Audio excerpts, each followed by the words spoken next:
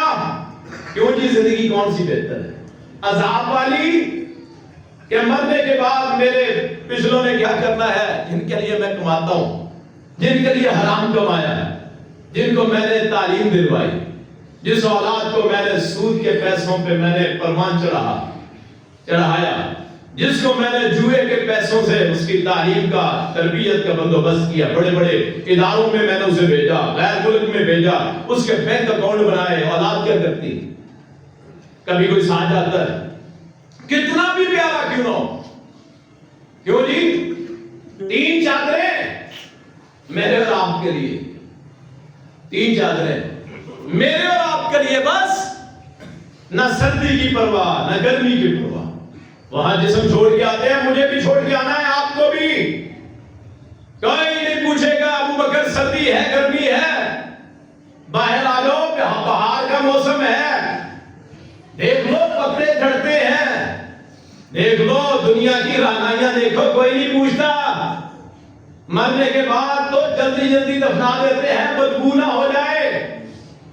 کیوں جی وہ ساری زندگی جس نے سونے کا چمچ کیوں نہ لیا ہو, ہرن کا گوشت کیوں نہ کھایا ہو, کچھ دوری کی وہ سارا اس پہ لگا کے جیسے مرضی کر لیں, دفن کیوں کر کے آتے ہیں. اللہ نے نظام بنایا ہے. الم نجعل الارض کفاتا, اللہ نے کہا ہم نے زمین کو ایسے بنا دیا ہے کہ وہ ہر چیز کو سمیٹ لیتی. وہ زندگی ہے.